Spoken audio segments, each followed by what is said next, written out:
नमस्कार दोस्तों, स्वागत है आपका मेरे चैनल में। तो आज हम एनालिसिस करेंगे कोलगेट पाल्मोलिव इंडिया लिमिटेड, जो कि एक इंडिया में रजिस्टर्ड कंपनी है और 1990 से ये अपने सेगमेंट में लीडिंग कंपनी है। 1990 से अब तक ये लीडिंग कंपनी रही है। तो इसके कुछ मेन चीज़ें हैं जो मैं आपको बताना चाहूँगा। जैसे अगर डिटेल्स में अगर आप यहाँ जाएंगे अबाउट में, मैंने स्क्रीनर डॉट इन पर इसको खोल लिया है, सर्च कंपनी में इसको सर्च किया है। कंपनी जो है मेन टूथपेस्ट, टूथ पाउडर और टूथ ब्रश का काम करती है। वैसे इसकी जो पेरेंट कंपनी है वो यूएसए में है और इसकी ये सब्सिडरी है, लेकिन इंडियन मार्केट में ये अलग से रजिस्टर्ड कंपनी है। ठीक है। तो इसका टोटल कंपनी का 51% का मार्केट शेयर आप देख सकते हैं। टूथब्रश का जितना भी आप कंपनी देखेंगे उसमें 51% का मार्केट शेयर अकेली इसी कंपनी का है। It is maintained it's leadership since 1990s। 1990 से ये लीडरशिप कंपनी है मार्केट शेयर के हिसाब से। फिर अगर इसका जियोग्राफिकल रिवेन्यू ब्रेकअप देखेंगे, अगर आप ये सोचें कि अमेरिका और इंडिया का टैरिफ का कुछ चल रहा है तो उसको लेके क्या ये कंपनी अच्छा रिटर्न्स वगैरह दे पाएगी नेक्स्ट क्वार्टर्स में। तो 96% का इसका जो रेवेन्यू है वो डोमेस्टिक मार्केट से आता है और 4% का है वो एक्सपोर्ट से आता है। ये ई कॉमर्स प्लेटफॉर्म जैसे जियो मार्ट, अमेजोन, फ्लिपकार्ट हर जगह अवेलेबल है, आपको पता ही होगा। इसमें सब कुछ आप इसकी डिटेल्स वगैरह पढ़ सकते हो, कितना ये अपना माल बेच चुका है। फाइनेंशियल ईयर 23 में इसका लिखा हुआ है। और इसकी टोटल 4 मैन्युफैक्चरिंग हब हैं, जो हिमाचल प्रदेश, गोवा, गुजरात एंड आंध्र प्रदेश में है। इसमें आप पढ़ सकते हो।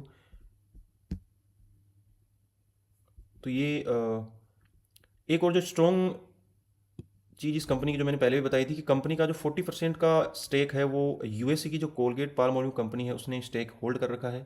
तो बहुत ज़्यादा किसी के खरीदने या बेचने से इस पर बहुत ज़्यादा कोई फ़र्क नहीं पड़ता है। फिर चलते हैं हम लोग नीचे की तरफ, देखते हैं। तो यहाँ पे प्रोज एंड कॉन्स आप पढ़ सकते हो कि कितना अच्छा आरओई है इसका, आरओसी कितना है, डिविडेंड कितना दे रही है। कंपनी डेट फ्री है, 72% का इसका आरओई रहा है पिछले 3 साल का। नीचे अगर पीयर कंपेरिजन में जाओगे तो अपनी सेगमेंट की और बाकी जो कंपनी है, गोदरेज, डाबर, आप इनके भी कोलगेट टूथब्रश वगैरह देखते होंगे, जो हाइजीन से रिलेटेड, पर्सनल केयर प्रोडक्ट्स या फास्ट मूविंग कंज्यूमर गुड्स से रिलेटेड जितनी कंपनियां हैं उसको इसके पीयर कंपैरिजन में डाला हुआ है। तो इसका जो पी एफ वो 45 है। बाकी जितनी भी कंपनियां हैं उसका अगर मीडियन अगर आप लोगे तो 51.88, ये इसकी सारी कंपनियों का अगर इंडस्ट्रियल पी देखे तो 51 आ रहा है। लेकिन वहीं कंपनी 45 के पी पे अभी चल रही है। हालांकि इमामी जो है वो इससे भी कम के पी पे है, लेकिन इमामी जो कंपनी है उसके जो रिटर्न्स है वो कुछ खास दिख नहीं रहे हैं। अभी हम चर्चा कर रहे हैं कोलगेट पामोलिव की, तो इसकी तरफ ध्यान देते हैं। उसके बाद अगर हम नीचे जाएंगे क्वार्टरली रिजल्ट्स पे, तो कंपनी की जो सेल्स है वो पिछले क्वार्टर के मुकाबले भी कम है और जो पिछला जून क्वार्टर था उसके मुकाबले स्लाइटली सी लो है। और अगर हम देखेंगे कि मार्च क्वार्टर, जो मार्च 25 का क्वार्टर था, उसके मुकाबले भी हल्की सी कम है। वहीं अगर हम देखें प्रॉफिट, नेट प्रॉफिट, तो नेट प्रॉफिट भी सेम है, हल्का सा लो है। लेकिन वहीं अगर हम ईयर ऑन ईयर की अगर हम बात करें तो सेल्स कंटिन्यूसली ग्रोथ कर रही हैं।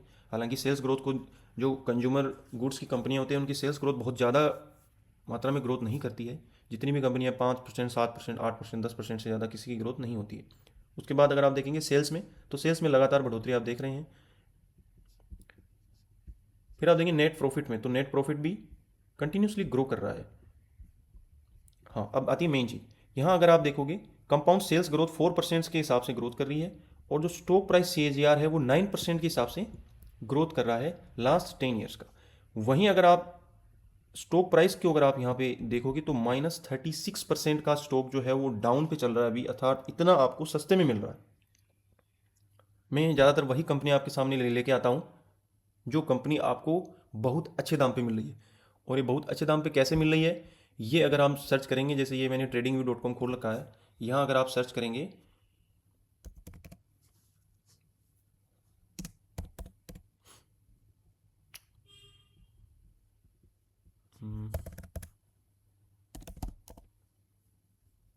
कोलगेट पामोलिव ऑयल, जो इंडिया में रजिस्टर्ड कंपनी, वो आप यहाँ देख सकते हैं।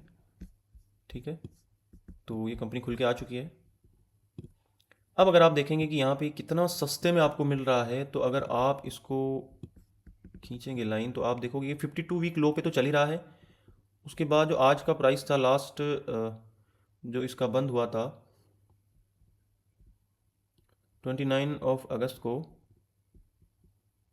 तो वो लगभग मिल रहा है आपको 40% डाउन।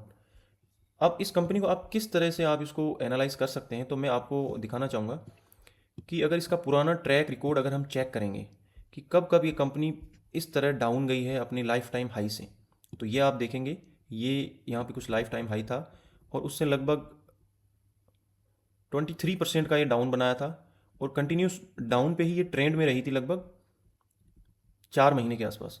और इसने 21 डेज तक ये डाउन रही थी और वहाँ से इसको फिर से लाइफ टाइम हाई बनाने में कितना टाइम लगा था ये भी एक बार आप देख लीजिए। जैसे मान लो यहाँ पे ये कंटिन्यूस लो था, अगर आप यहाँ से भी चेक करेंगे तो फिर से इसको लाइफ टाइम हाई बनाने में लगभग टाइम लगा होगा 577 डेज। 577 डेज था, लगभग 1 साल और 6 महीने के आसपास इसको, या 1 साल 6 महीने के आसपास इसको टाइम लगा था। वहीं अगर आप हम पीछे भी जाके देखेंगे, जैसे ये कोरोना काल है तो 2020 वाला, तो इसको हम कंसिडर नहीं करेंगे।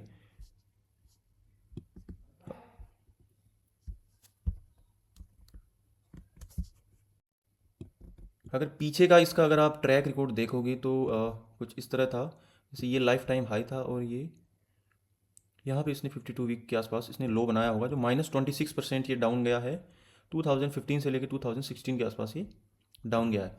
अब वहाँ से इसको कितना टाइम लगा होगा कि फिर से ये लाइफ टाइम हाई तक पहुँचा होगा, तो ये इसको लगा लगभग 462 डेज। लगभग 462 डेज के अंदर ये फिर से लाइफ टाइम हाई 35% के गेन के साथ ये पहुँच गया था। तो 462 डेज होते हैं लगभग 1 साल और 3.5 महीने के आसपास होता है। फिर से अगर आप पीछे का इसका ट्रैक रिकॉर्ड देखोगे कुछ यहाँ पे 2013 से 14 के बीच में, तो ये रहा है, ये लाइफ टाइम हाई रहा है और ये उसके बाद इसने लो बनाया है, जो लगभग 24% के आसपास इसने डाउन बनाया है। अब वहाँ से इसको कितना टाइम लगा होगा फिर से उसी लाइफ टाइम हाई पे पहुँचने के लिए, तो ये लगा है 290 डेज। 290 डेज के आसपास इसको टाइम लगा है और 31% का गेन इसने दिया है। अब आते हैं हम लोग करंट सिनेरियो में।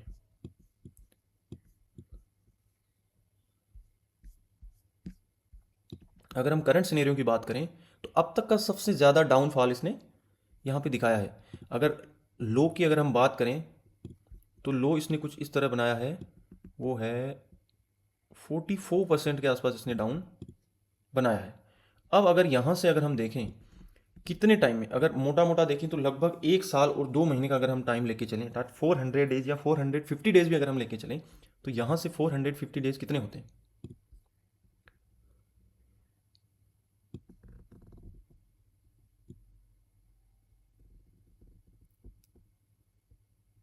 या 500 दिन भी अगर हम मान के चलें 500 डेज के आसपास, तो अगर यहाँ से लाइफ टाइम जो इसने लो बनाया है, यहाँ से जो लो बनाया है इसने 52 वीक लो, वहाँ से अगर कंपनी फिर से ग्रो करना चाहे, अगर स्टॉक प्राइस ऊपर जाना चाहे, तो 77% का गेन आपको 500 डेज था, लगभग 1 साल और 6 महीने या 5.5 6 महीने के अंदर आपको, 1.5 साल के अंदर आपको ये 77% का गेन आपको ये दे सकता है, ऐसा चार्ट के हिसाब से देखने को मिल रहा है। वहीं अगर आप स्क्रीनर.इन पे इसका अगर एनालिसिस करेंगे तो -31% का अगर ये डाउन था, तो अगर यहाँ से ये सिर्फ और सिर्फ 36% भी अगर ये फिर से कवर करता है, तो यहाँ से जो 36% है वो कहाँ पे निकल के आता है वो आप देख लीजिए एक बार। कुछ यहाँ पे 36%, और यहाँ से अगर आप लाइन ड्रॉ करोगे तो ये कुछ इस तरह के सपोर्ट्स भी आपको, रेजिस्टेंस भी आपको दिख रहे हैं कि यहाँ से बार बार स्टॉक डाउन गया है, यहाँ पे डाउन गया है, यहाँ पे डाउन गया है, यहाँ पे डाउन गया है। तो 2958 लगभग 2950 का प्राइस अगर आप लेके चलेंगे तो 2950 के प्राइस पे बार बार ये टकरा के वापस आया है। तो अगर 2950 नहीं तो अगर 2900 का भी अगर आप टारगेट रखोगे तो आने वाले 1 साल में ये आपको 36% का रिटर्न देगा, और ये श्योर है, कंफर्म देगा।